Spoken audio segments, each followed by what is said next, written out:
Hello, ladies and gentlemen. Thank you again for hitting that play button for another episode of the Heady Coleman Podcast, where I have these wonderful conversations with fabulous people just about who they are, the work they do. And in that, I hope that you're able to pull from it some things that you can learn from, but also just learn about them. Then also you are inspired by them. And at the end of the day, I believe that whenever we share our stories, there's this connecting that happens, which leads to community.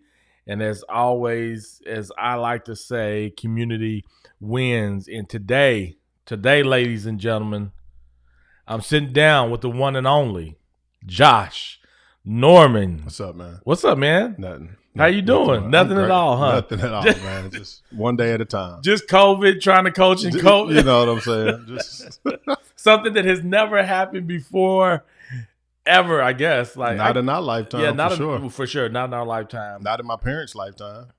Yeah, it's man. Been generations since anything like this has ever happened. So I was trying not to have any COVID conversations, but I always think about when I found out about Seattle, where they kind of the people had taken over a precinct and kind of had shut down a few blocks, and they wouldn't go.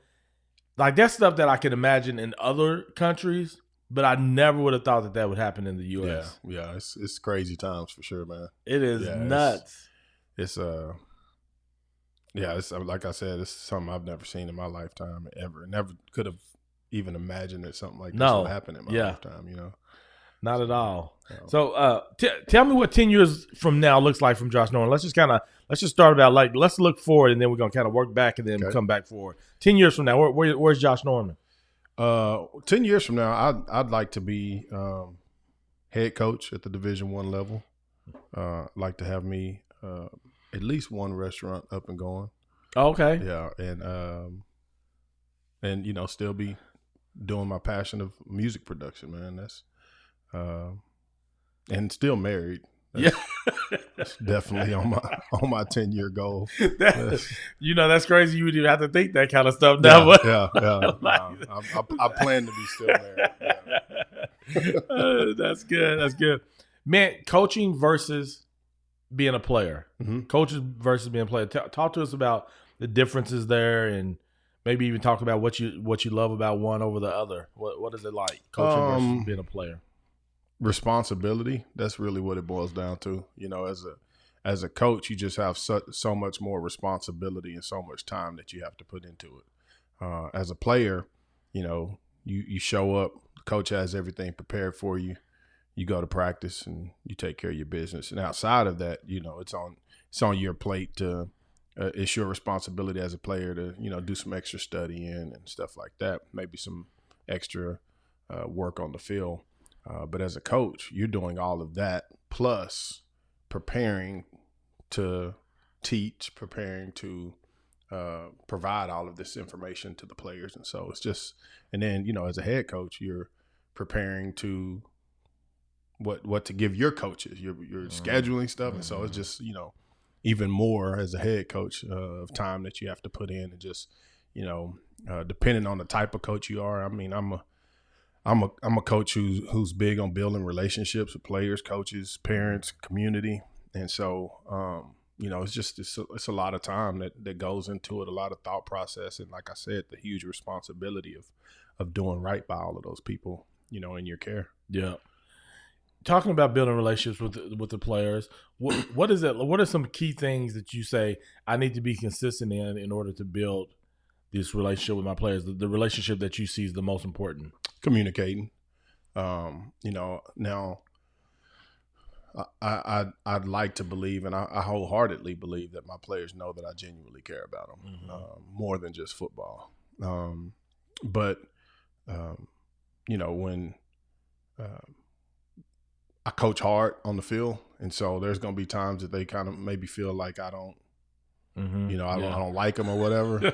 But I've learned over the years that because I coach so hard on the field, that I have to be intentional about off the field, engaging with them, saying hello to them, speaking to them, asking them about how they're doing, asking about how things at home are going, shooting them a text message, things like that.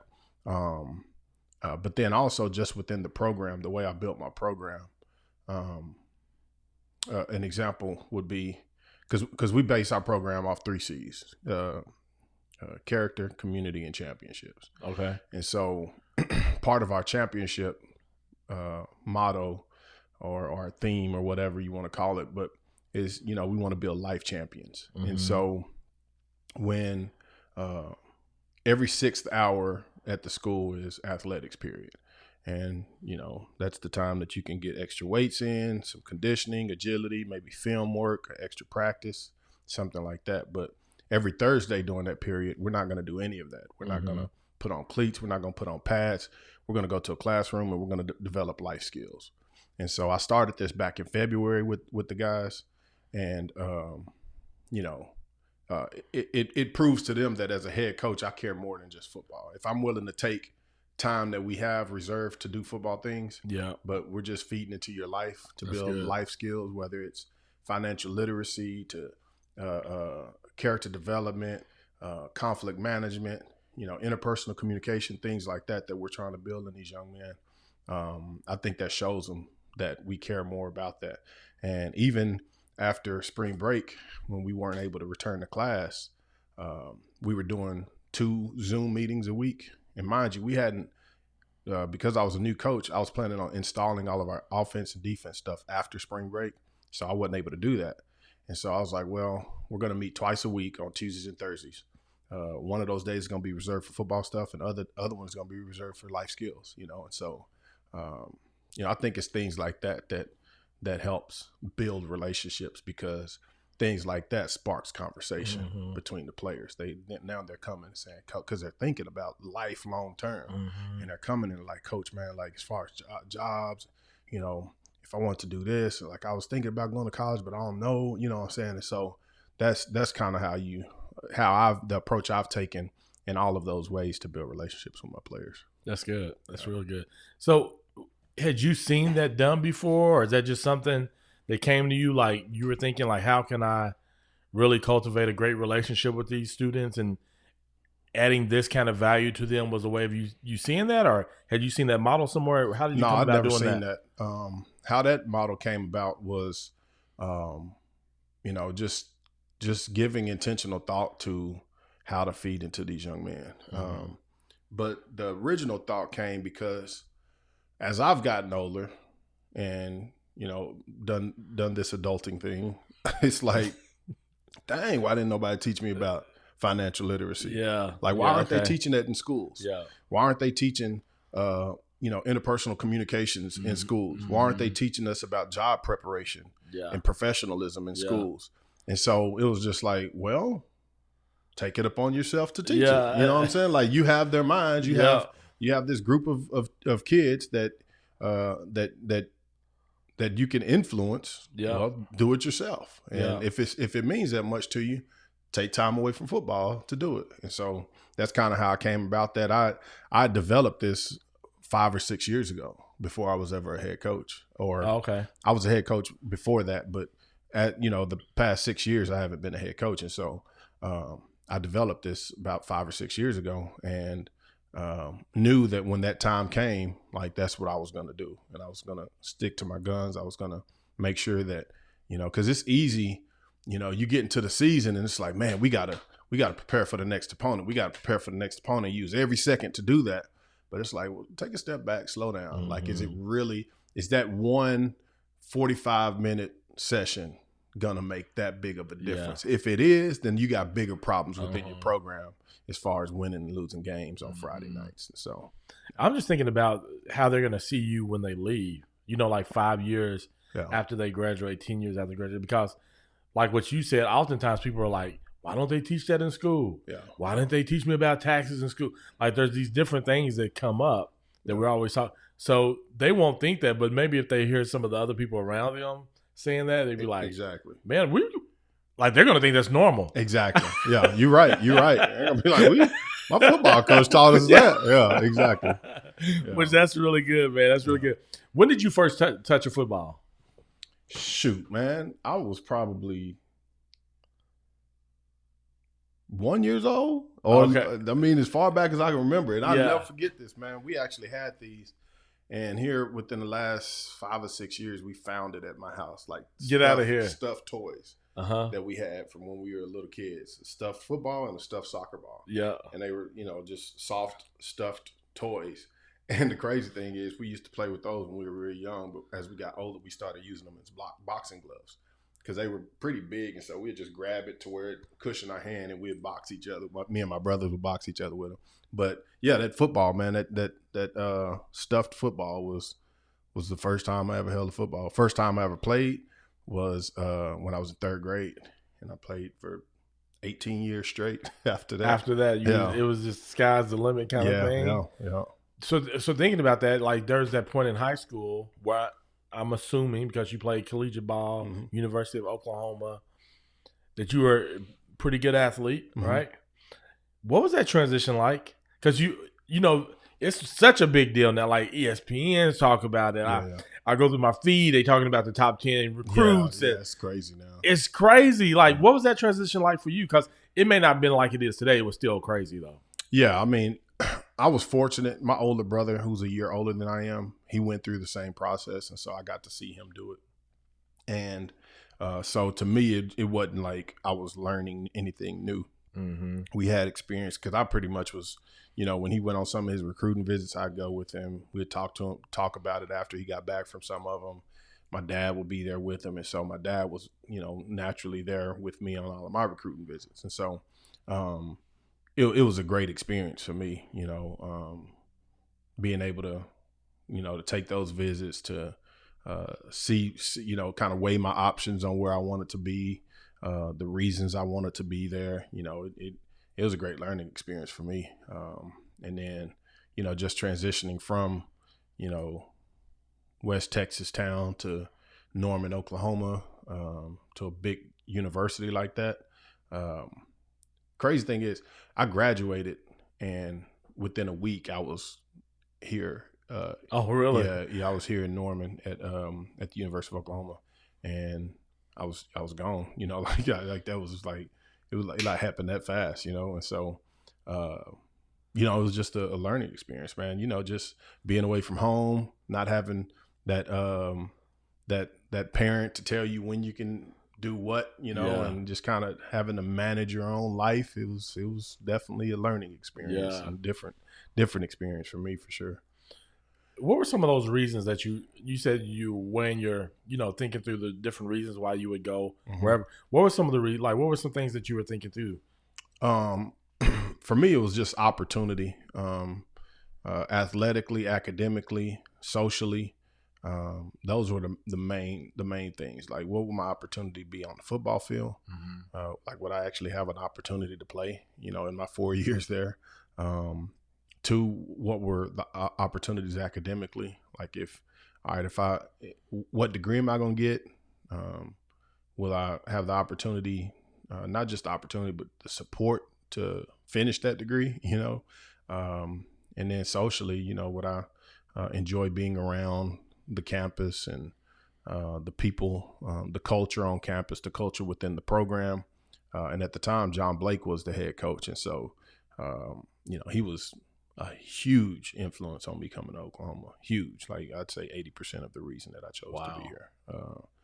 He was a guy that I saw as, like a father figure away from home, him being a black man, him being a Christian and, wearing his faith on his sleeve, and like those are huge influences for me coming to the University of Oklahoma.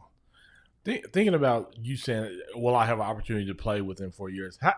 How do you know that? Like, you just look at the depth chart. Okay. Look at the number of spots on the roster.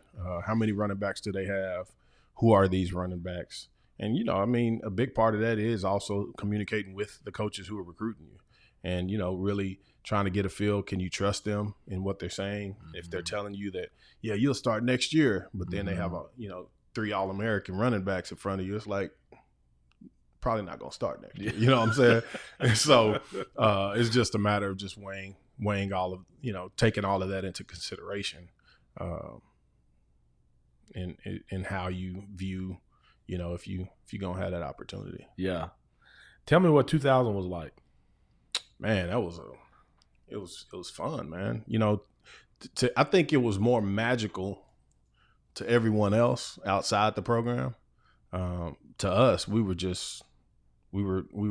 chasing the goal that we had set for ourselves, you know, and so it was more, you know, of a business mindset.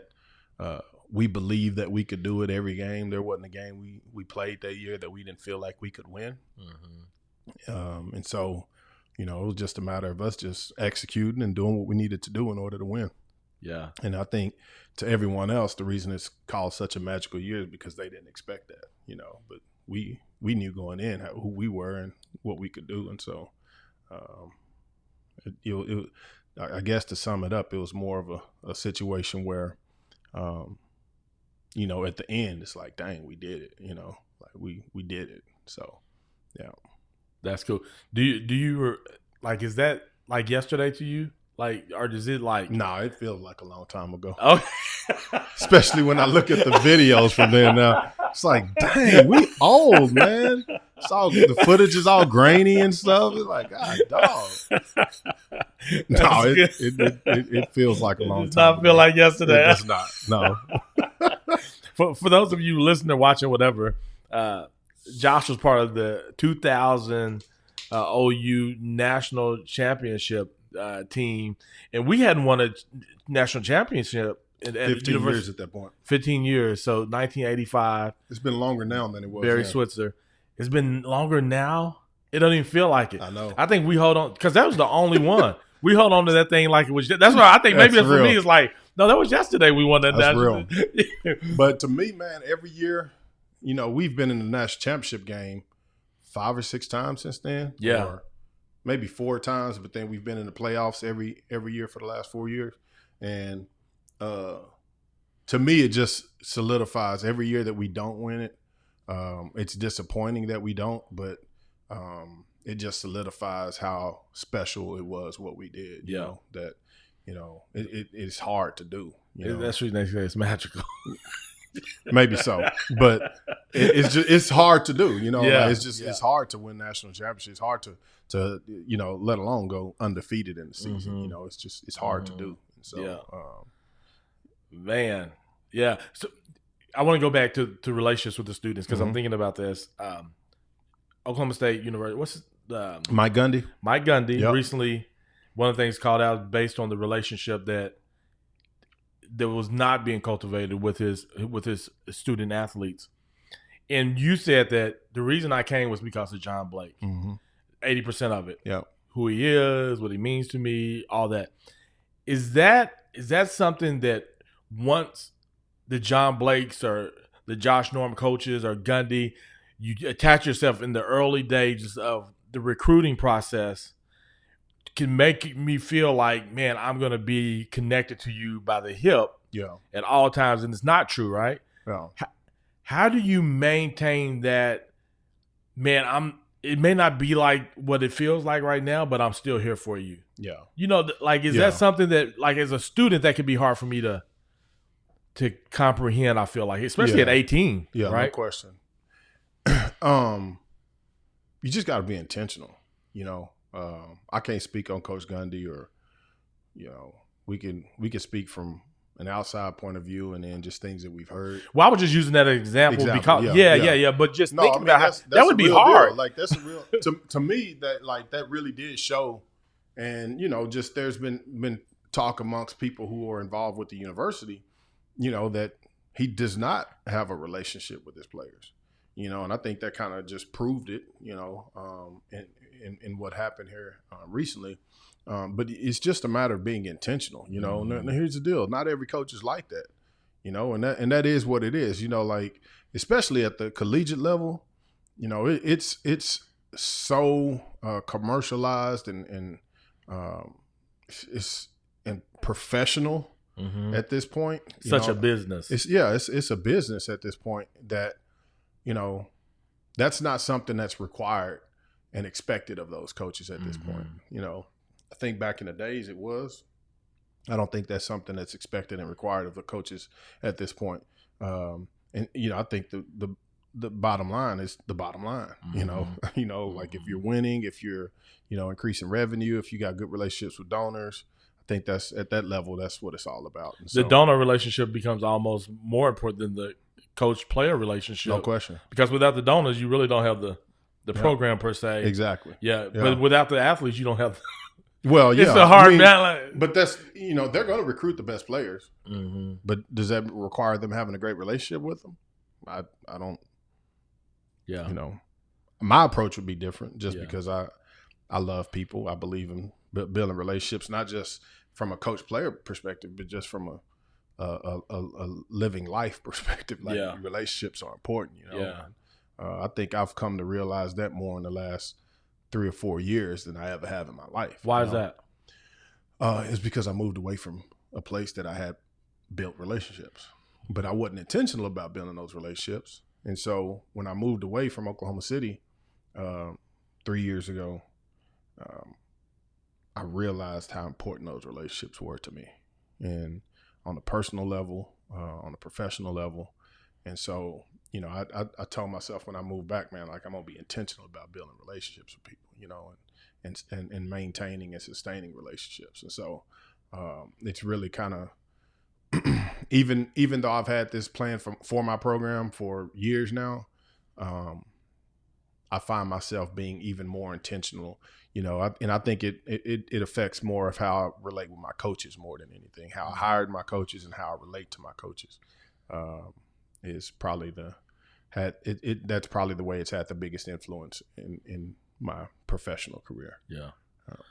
What talking about relationships, a football team, you build a lot of, like, you spend 4 years with certain, especially high school, Mm-hmm. you spending 4 years with these athletes or whatever, and those relationships become really important to you. You've been away from college for a good little while now, but that team, y'all had a very special moment in 2000. What are those like? Do you still have a lot of those relationships? Oh, yeah. Like, what does that look like for you today with those kind of relationships? Oh, man, like with the relationships, it's crazy, man. Like the relationships with the guys that I had in college. I remember before I went to college, somebody told me, like, those would be the best 4 years of your life, bar none. And, you'll make lifelong relationships in college. And like 20 years later, that's holding true. And I think even more so when you go through what you go through as a collegiate athlete, like what we went through in the off season and summers, like was solidified what we did on the field, Mm-hmm. And so, and it solidified who we were, the relationship we had in general. And so, obviously I don't keep in touch with all, probably 200 guys that I played with while I was there. Yeah. But there are, that core group of guys that I communicate with regularly. But then even those other guys, man, if I see them, there's been times that I've run into them just out in public, and it's like, it's like like we hadn't had, like we just saw each other yesterday. Uh-huh. We just picked up just like that, and love on each other, hug on each other, and see their family. You're blessed to see their families, their kids. It's just it's a special bond that will never be broken. Like it really, like there's really because of what we went through. You know what I'm saying? Like a lot of people don't understand what collegiate athletes go through. They just see them on Saturdays and think that that's the bond, where the bond is built, but Mm-hmm. that bond is built throughout the summers and the off seasons for sure. Talk to me like some of the things that somebody may not would imagine. And the reason I say that is because often, that struggle of getting through those practices together, learning the playbook, Mm-hmm. the challenges of doing that almost can feel like somebody who had to struggle in life, like grew up in a community or a neighborhood where they didn't have much and all that stuff. And those kind of kids, you see, my son said to me the other day, which is crazy. He's like, Dad, I don't know if I'll ever be successful. And I was like, why? He said, because every time I read a book, the people who seem like they were successful had a hard life. I was like, no, I had never, that's hilarious. And I think that I think oftentimes, and so that's the reason I'm saying, like, now that's a hard life, like growing up in certain situations and homes and things like that. But there's also this hard life of doing the work together, getting conditioned together. Like those are two different things. But what you're speaking of is like in that, as we did that, we bonded, we got to know each other, we won a champion, we seen success because of it, right? Yeah. Share something that you like. I don't think people understand like this, the hardness of it. Like, what would be something that you like? The truth is, if you know, unless you've done it, you probably will never understand. Like, you know, you can, like, people understand that we go through hard workouts and we run and like, but unless you're actually there, like if I was to tell you, yeah, we ran 10 hills, you know, with a 75-pound weight vest on and then another 75 pounds pulling behind us, like, then okay, like that ain't gonna really have an effect. What I tell my players is, and I learned this from my experience as a player, is that if we're running gassers, which is from one sideline to the other sideline and back, you know, like say 4 times or whatever, or those 2 are times evil. or whatever. That's evilness. Yeah, it's hard. But you know, if we're running gassers, and we got 10 of them, and you're dog tired on number 4. Like, if you can figure out how to make it through number 5, and it's 100 degrees outside, and you're dog tired, you don't want to do it, but you figure out how to get through number 6, you figure out how to get through number 7, then what you're doing is you're figuring out how, you know, when you're an adult and you lose, you have a tragic loss in your family, you're figuring out how to continue to get up and keep going.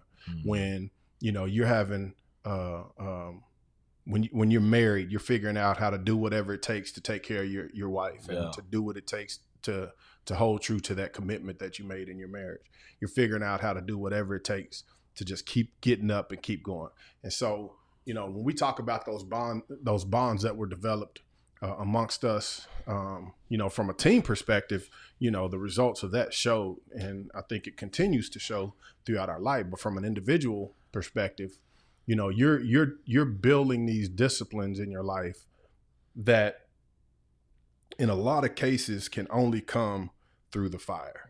You know what I'm saying? So to me, that's the significance of what we were building. And, you know, I'd say it all the time, man. Our strength and conditioning coach, Jerry Schmidt, like, I have such a heart and a love for him. I hated him in college. Hated him. Like, even to this day, there'll still be nights, random nights, where I wake up and I'm like, oh, shoot, did I miss my clock? Because I'm thinking I'm going to be late for workouts. It's like, I'm 40 years old. Like, you ain't got to do that no more. But that's still, like, he had us shook. Anyway, but I, like, right now, understanding what he built in us, what he built in me specifically, it's like, it's invaluable. You know what I'm saying? And I'm so grateful for him for not cowering down and, you know, doing what a lot of other people or a lot of other coaches would do and just be like, oh, it's okay. You know, like, but no, man, like, understanding that this is bigger than just football. You know, like, you're changing lives and you're setting people up for success in their life. So for sure. Yeah. What was Josh Norman the kid like? What was the middle school Josh Norman like? I was a handful. Were you really? I'll admit that. Yeah, I was. So I got this. I have a mischievous personality, and so I like to rub people. Yeah, just mess with people until they reach their point, and then I pull off. You know, but my wife, she can confirm that. So this wasn't middle school. This is now. That's every adult is just the older version of their middle school self. Like that's true. That's a fact. I've just learned how to be learn how to manage it. Exactly. Learn how to manage it. I tell my son that all the time. I'm like, bro, just learn how to manage it. That's all you need to do. Yeah. So I wasn't a bad kid. Like I wasn't disrespectful. You know, I just did little, like, you know, I was one of those kids who's going to be talking in class. And then the teacher tell me to shut up, I shut up. And then I get back to talking until I really felt like they were boiling, about to lose it. Yeah. And I just shut it down, you know. But, and that was just me in general. I like to pick with people and mess with people, have fun. And, you know, that doesn't carry over well in the middle school classroom. Did you have any key moments in middle school that kind of you reflect back on today and you like, hey, that played a leadership part in my life or anything like that? Or is there anything as an athlete? Man, I can't think of anything in junior high specifically. Honestly, the crazy thing is when I think about junior high, I think about, my 8th grade football coach telling me I'd never play for my high school football team. Really? Yeah, like that's one of the things that, like, to me, that's something that I would feel is a pivotal point in my life. Where I can either buy into that for or sure. I can say no, I'm gonna prove him wrong. And that was a big part of, why I felt like my challenge and my desire to not only play in the NFL, but to not to just make it to the NFL, but to play in the NFL.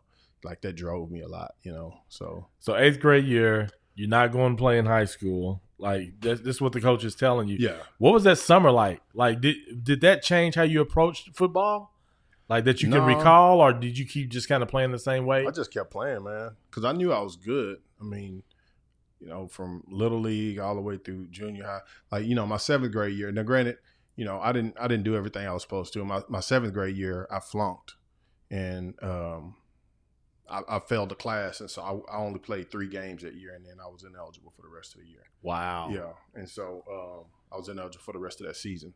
And then come 8th grade year, they put me on B team and had me playing. I played running back all my 4 years in little league, my 7th grade year, and then they had me at like cornerback and wasn't even playing me at running back. And no big deal, whatever. But was this your whole 8th grade year? Did you start ever? No. Your 8th grade year, you never even started? Nope. And then my 9th grade year, in our first scrimmage, I broke my leg and didn't even play my 9th grade year. And so, but it's crazy. Like when I think back to it, the only time that I was like, dang, am I ever gonna play football was when I first broke my leg. I'm a kid. I don't know nothing about it. I'm thinking like, oh, it's over. I'm never gonna play again. You didn't know like broke legs. Everybody, yeah, right? Exactly. They're like, calm down, dude. Like we're gonna cast it. You're gonna be in a cast for some months, and then you're gonna be fine.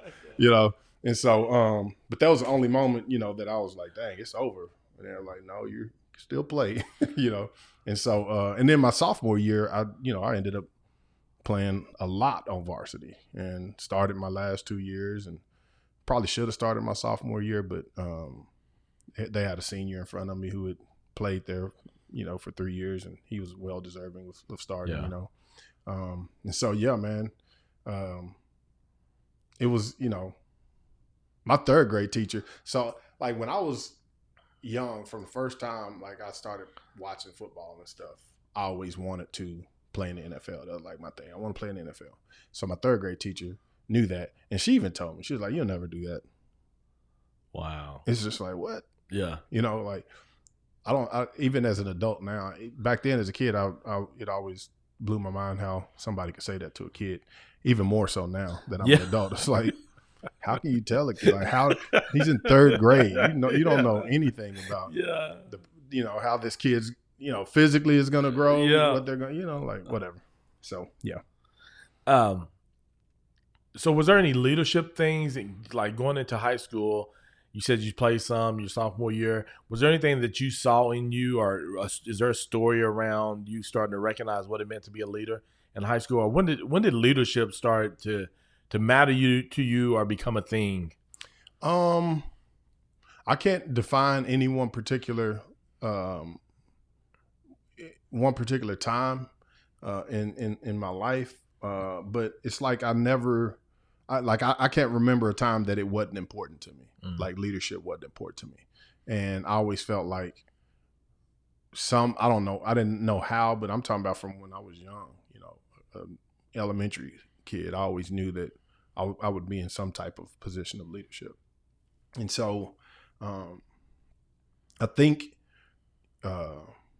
it's a matter of my personality type, a man of conviction who, believes that things have to be done a certain way. And then just over the years, I've just learned and I've seen how successful programs do things, Mm-hmm. and I just naturally, want to put those in place. And, Yeah. I've been in places where those things weren't being done, and it just drove me crazy. And it was always like, okay, I should be doing this. You know what I'm saying? Yeah. So, Yeah. So yeah, That's good. So when did music come a part of your life, or was it always a part of your life? And tell me the first time you touched a keyboard. What was it? yeah. A piano. My grandmother's piano.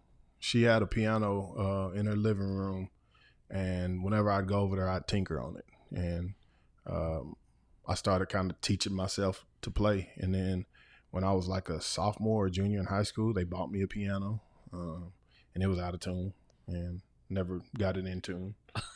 But so it just jamming. It was just pretty much just a furniture piece. But and then when I got to college, I started to learn even more about playing the keys. When I was young, like junior high, I started writing poetry, and so I would listen to songs like Boys to Men and stuff like that. Yeah. And I would transcribe their lyrics and try to figure out how they wrote them, and I kind of compare that to my poetry. And so that's kind of how I started to learn to structure songs. Okay. But never knew that I was just doing that because of the poetry element of it. And then when I got to college, my junior year, I found out that my best friend from my childhood started to do music production. And so the week before we left to go to Miami for the national championship game, I was back at home, and I'd learned, well, let me back up. That Thanksgiving, when we came back home, I came back home for Thanksgiving. I learned that he did it.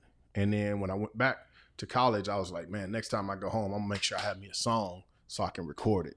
And so that week before we went to Miami, I took some chords that I just came up with some chords, and I wrote a song. And then when I went back home, we laid it down and I recorded it.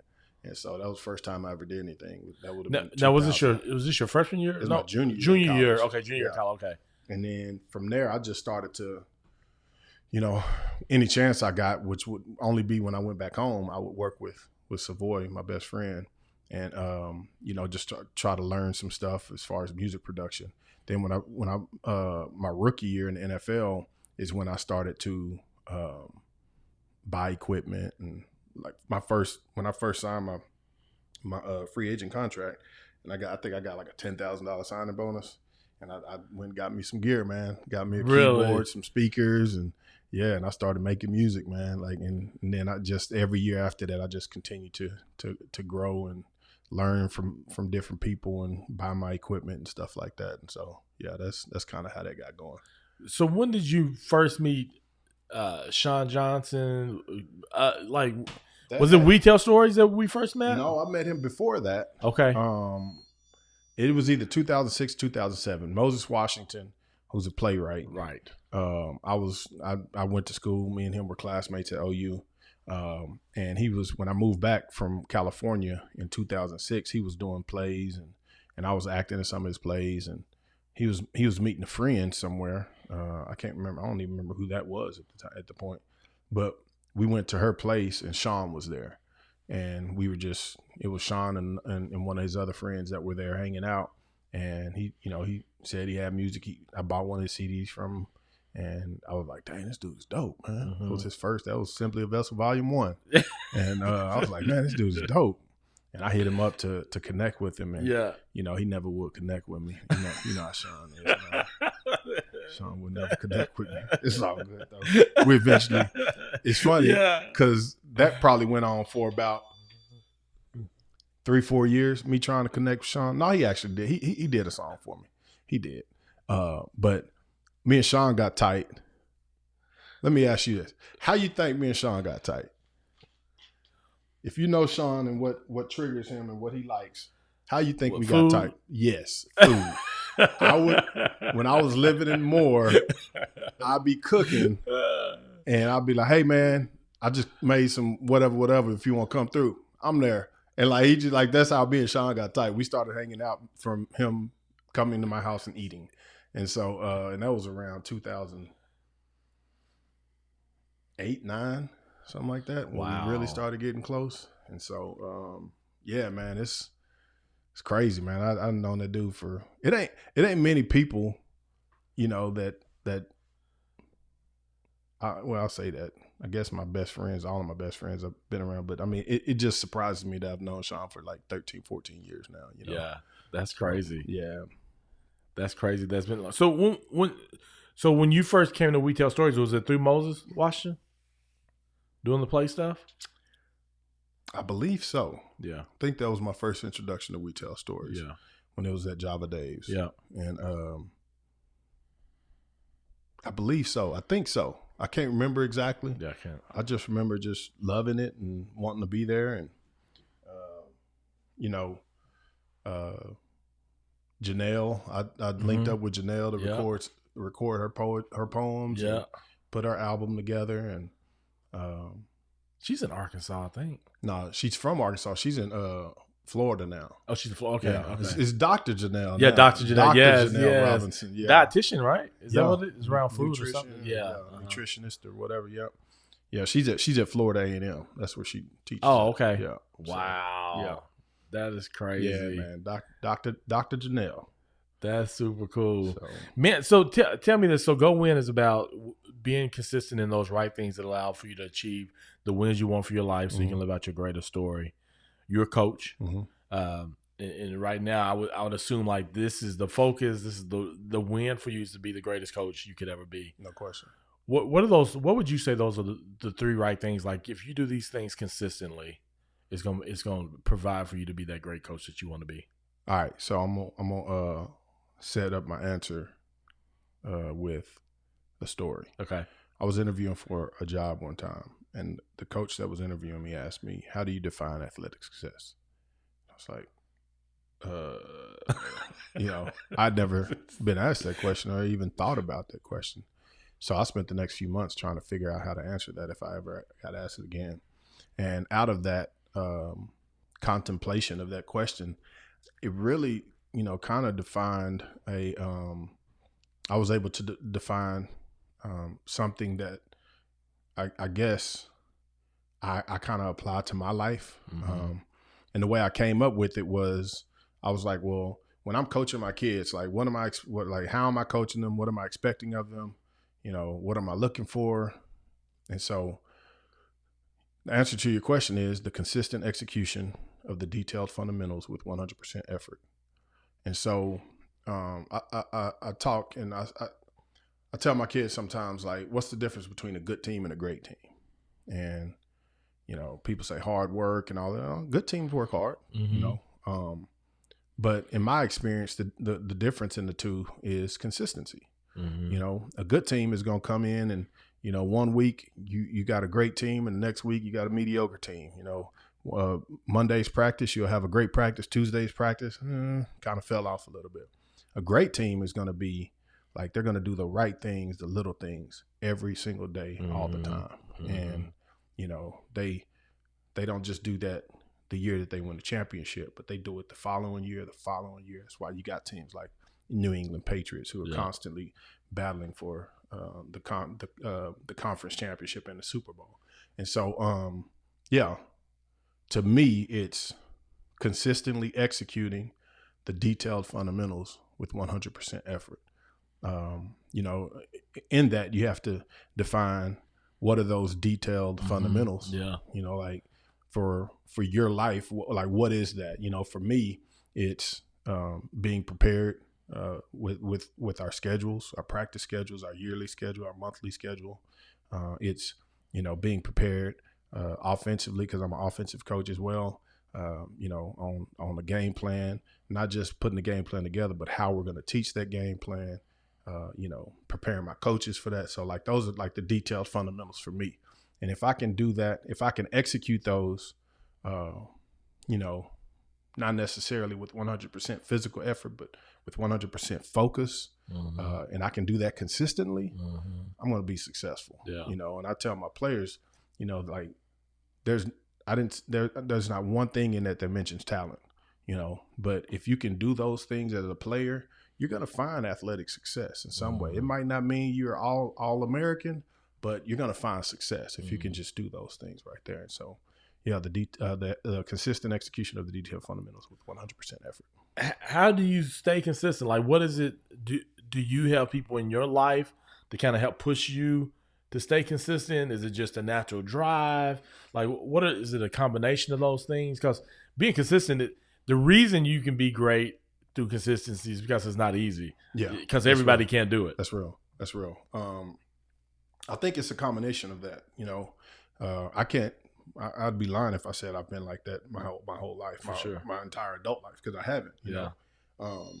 But I think it's just a matter of understanding and knowledge, and a big part of it to me, and which is crazy, but I was telling somebody this, and I think it was Shawn I was telling this, but a big part of it to me is like, maybe this is because I'm a black man, I don't know, but I refuse for you to look at me and say, "Oh, you ain't," or "He ain't," I don't know.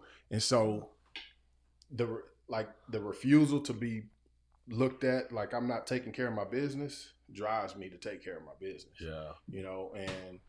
And I feel like, I don't know, I just feel like I have to be, in order for me to get to where I want to go, I have to be exceptionally better than my counterparts, than anybody else in my profession. And so it's that conviction in me that's like, you've got to get up and do this. Yeah. I was telling a buddy of mine who's also a coach, he's going to be when he gets his shot to be a head coach, he's going to be amazing. Sorry, my bad. When he gets his shot to be a head coach, he's going to be amazing. But we were talking the other day, and he's like, "Yeah, man, I'm not that organized." I was like, "Neither am I." I was like, "But the thing I know about you is just like myself, like, because it has to be done, you're going to spend that extra time to get to be organized, because I wouldn't consider myself an organized person. But, parents, coaches, administration, they're like, "Dadgum, he's organized." But I have to work at it, I have to spend a lot of time doing it. Otherwise, to me, it's about like, just splattering paint on the wall.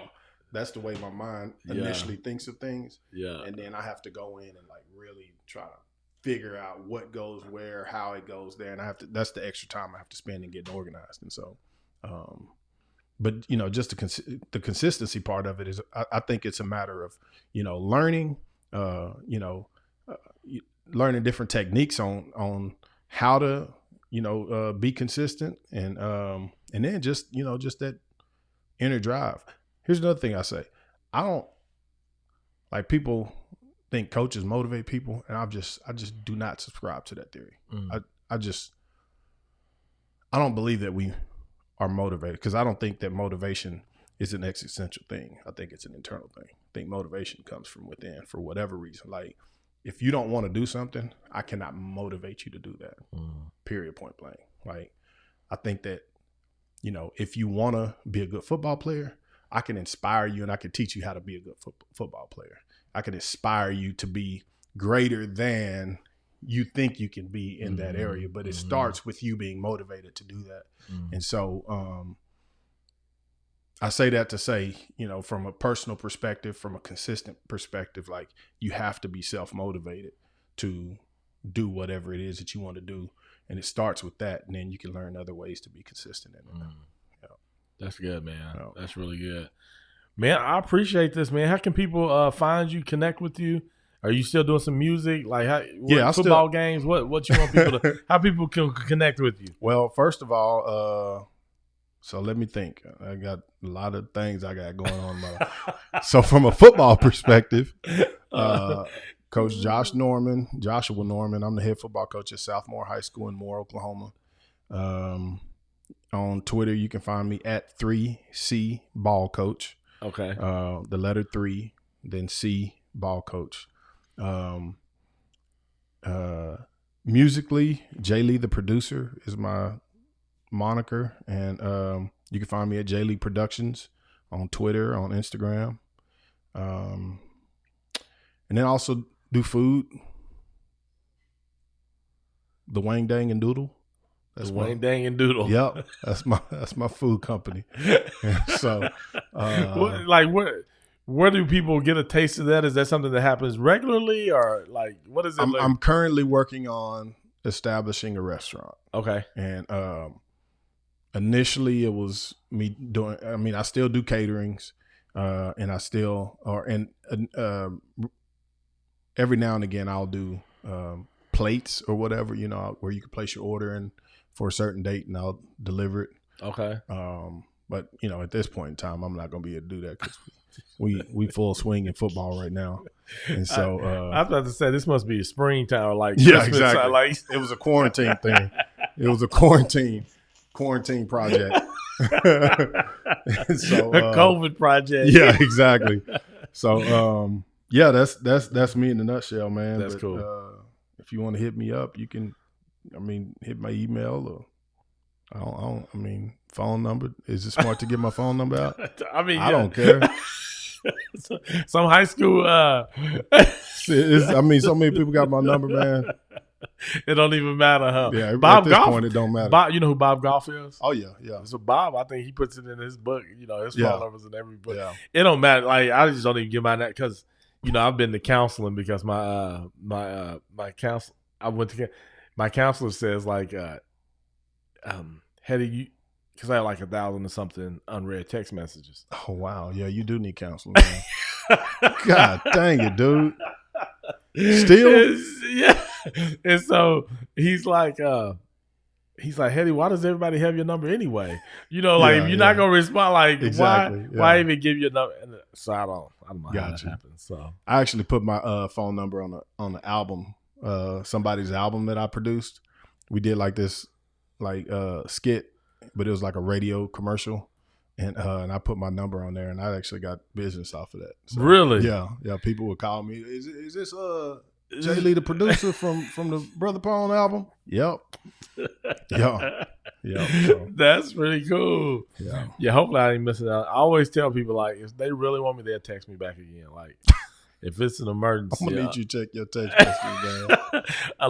unless they found somebody else to do the job. You know what I'm saying? Right. It's either one of those two things. They either text me back or they find somebody else to do the job, man. Well, if they want to get in touch with me, my number is go on and give it to them. Area code 619-726-9823.